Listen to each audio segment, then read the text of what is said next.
Mga kwentong pambata. Ang Hiyas na Prinsesa. Noong unang panahon, sa engkantadong kaharian lampas sa abot tanaw, kung saan nagkakasalubong ang kalangitan at lupa na parang mistikal na ulap, may nakitirang prinsesang kakaiba. Ang Hiyas na Prinsesa. Sadyang mamamangha ka kapag nakita mo siya. Pero bago natin siya kilalanin, balikan muna natin at alamin ang tungkol sa kanyang mga magulang. Sa masaganang kaharian ng Dazzledale, minamahal ng kanilang mga nasasakupan ang hari at reyna sapagkat iginugol nila ang kanilang buhay sa paglilingkod sa mga tao. Nang may karunungan, umunlad ang lupain sa ilalim ng kanilang pamumuno, ngunit mayroon pa ring kulang sa kanilang buhay. Isang anak. Saan man sila tumingin, may mga pamilyang masaya at puno ng pagmamahal. Samantala, ang palasyo ng hari ay walang malambot na yapak ng munting mga paa. Mahal ko, tila ba ang lahat ng kaharian ay pinagpala ng mga anak? Ngunit narito tayo, nakapiit sa mga tagapayo at maharlika. Alam ko, mahal ko, parang iniiwasan ng mga tagak ang palasyo nating ito, pero oras na. Gusto kong makipaghabulan sa isang maliit na bata sa mga gandang pasilyo ng palasyong ito.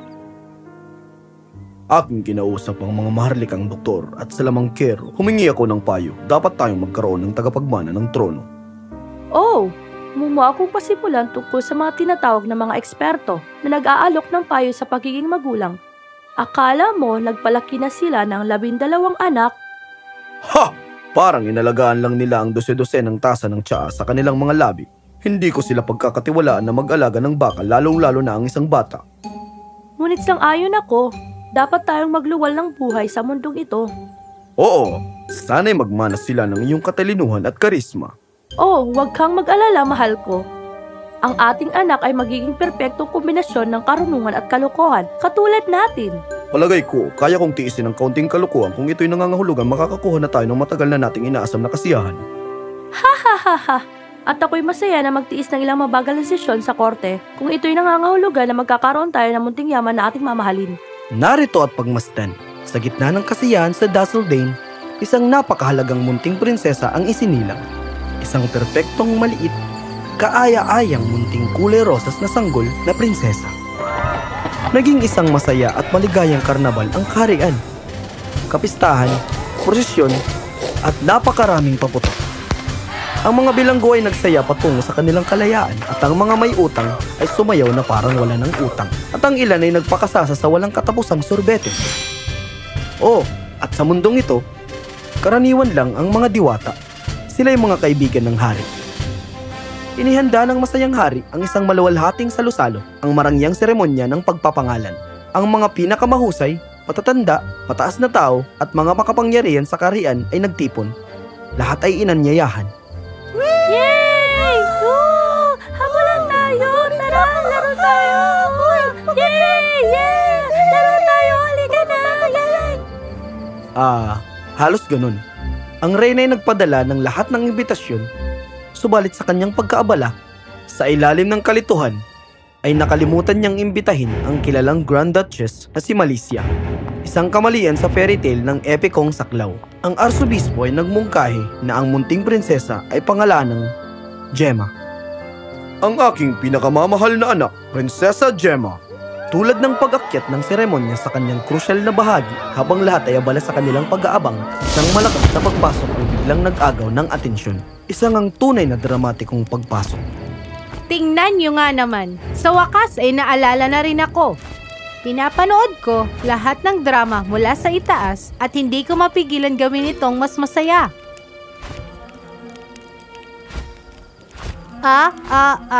Di ko kailangan ng mga paliwanag o paumanhin, syempre. Lalo na, ang bawat prinsesa dito ay otomatikong magiging inanak ko, di ba? Nangangako ako.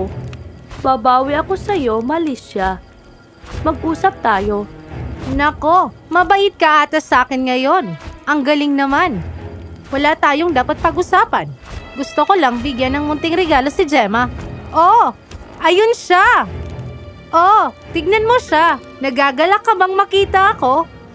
Hindi mo ako makakalimutan kailanman. Oo, nagagalak kami sa iyong pagdalo, mahal na diwata. Ang iyong regalo pakiusap. Meron akong angkop na regalo para kay Gemma. Ito ay ang kayabangan. Ang kanyang kagandahan ay magiging kung ano man ang ikukumpara sa kanya.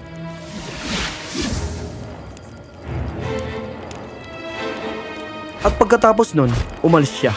Iniwan ang kaharian na puno ng kuryosidad. Sa oras na iyon, ang isa sa mga diwata, ang pinakamapagkumbaba sa lahat, ay lumakad patungo sa harap. Siya'y aking pinagpapala ng pagiging ni makasarili at sa pamamagitan nito, may babalik niya ang kanyang kagandahan sa kung anumang naisin niya. Sa kakaibang mundo ng Dazzledane, si Prinsesa Gemma ay lumaki bilang isang masiyahin at matalinong bata. Nagdadala ng kaligayahan sa buong palasyo, iniibig niya ang lahat at iniibig rin siya. Simple at maganda. Pero sa kasamang palad, ang salamin ay naging kanyang palaging kasama at ang kasikatan ay pumasok na parang pilyong kaibigan. Hindi niya mapigilan ang kanyang refleksyon at pagsamba mula sa iba. Lalong lumago ang kanyang kagandahan, ngunit ganun din ang kanyang kayabangan. Upang mapanatili siyang masaya, kumuha ang hari ng grupo ng kababaihan na tagapuri na nagdulot ng walang katapusang pangbobola. At kung makakakita siya ng isang babae na maganda, kanya itong pinapalayas. Natural, nagiging labis ng hindi kontento ang mga tao sa kaganapang ito sa kaharian at ang dating minamahal na prinsesa ay unti-unti nang nawawalan ng popularidad. Bagamat siya ay mabait, naging obsesyon niya ang kasikatan araw-araw. Isang araw, habang kumakain ng candy, nasira ng isa sa mga babae sa silid ang kanyang ngipin at nagdulot ito ng malaking gulo. Oo, kalunos-lunos!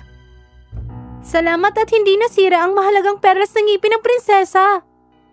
Napaligaya sa komplemento, nagdesisyon ng prinsesa na tawagin ang dentista ng korte para lamang siguraduhin. Nang may pag-aatubili, sinuri ng dentista ang kanyang bibig, ngunit ang kanyang nakita ay nag-iwan sa kanya ng walang masabi. Ang mga ngipin ng prinsesa ay totoong perlas. Totoong perlas, kamo? Opo. At ang iyong mga labi, tila ba nagiging mga koral na rin?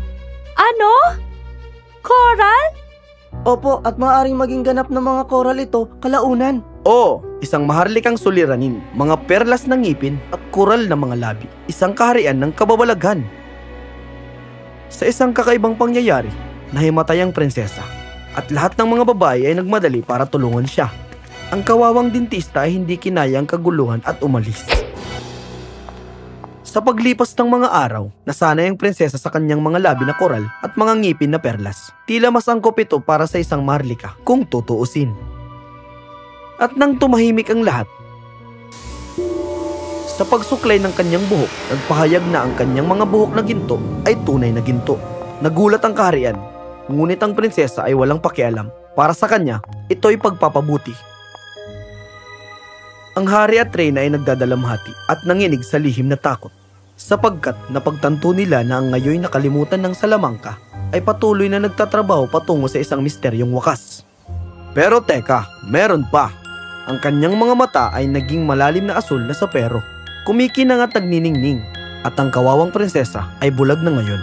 Hindi lamang siya'y nasa dilim, hindi rin siya makaiyak. Isang maharlikang bangungot, mga sapero para sa mga mata, ginto para sa mga buhok, at koral para sa mga labi. Isang tunay na nakakasilaw sa Dazzledane. Kinabukasan, sinubukan ng hari at reyna na tawagin si Malicia upang buwagin ang sumpa, ngunit siya ay nawala pagkatapos ng gabi na iyon. Wala nang mahikang gamot o mga diwata ang makakatulong kahit gaano karaming ginto ang inaalok. Ngunit ang ating prinsesa hindi na dismaya. Siya ay nagagalak sa kanyang kakaibang katangian. Ipinagmamalaki ang kanyang kakaibang sarili sa mga magarmong sayawan. Tunay na tagakuha ng atensyon. Mga ginoo at binibini, ang hiyas na prinsesa. Walang prinsipeng lumapit sa kanya. Ang problema ay hindi natapos doon. Ang pag-aalsa at diskontento ay niyanig ang kaharian. Itinaboy ang pamilya ng hari mula sa kanilang maginhawang palasyo. Nagugutom, malamig at basa. Sila'y nakadamit ng pang-araw-araw na malalagkit na kasuotan nang walang makita kahit payong. Sa pamamagitan ng pagsubok at mga luha, ang tatlong maharlika ay nagpagala-gala, naghahanap ng tulong ngunit walang natagpuan. walang pera at pagod. Sila'y naglakad at napadpad sa isang bagong lupain. Natuwa na hindi sila kilala. Doon sila natulog. Ang prinsesa ay tumahimik. Siya ay nag-iisip araw at gabi. Ang kanyang puso ngayon ay para sa kanyang matandang mga magulang. Nais niyang ayusin ang lahat ng mga problema. At yun nga. Pagod at gutom. Kinalimutan ng prinsesa ang kanyang kagandahan at hinakap ang katalinuhan. Isang magandang ideyang naisip niya at parang malayang babae. Siya'y tumawa ng tumawa. Ano yun, anak? Ayos ka lang ba? Mahal ko, bakit siya tumatawa na parang siraulo? Ano na naman ang pwedeng mangyari? Oh, tama na. Talagang ayos lang ako. Ano nga ang nakakatawa? Ama, ina. Alam ko na kung paano tayo makakaraos. Gugupitin ko ang aking buhok at ibebenta ko at ipagpapalit ng totoong pera. Haha, sino ang mag-aakala? Meron na tayong paraan para makawala sa gulong ito. Pero, anak, mahal mo ang buhok mo. Ayos lang, ina. Ito'y muling lalago. Hihihi. Hihihi. Oh, nakakatawa ka naman, anak. Sa una ay hindi kumbinsido ang hari. Ngunit ang optimismo ni Prinsesa Gemma ay nakakahawa. Sa patuloy na pangungulit ng prinsesa, pumayag ang kanyang mga magulang na putulin ang kanyang mahalagang ginto na buhok. Ang kanilang hirap at gutom ay matatapos na.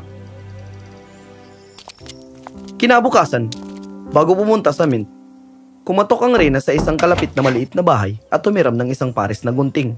Sa bawat gupit, ang isang buhok ng ginto ay bumagsak sa sahig.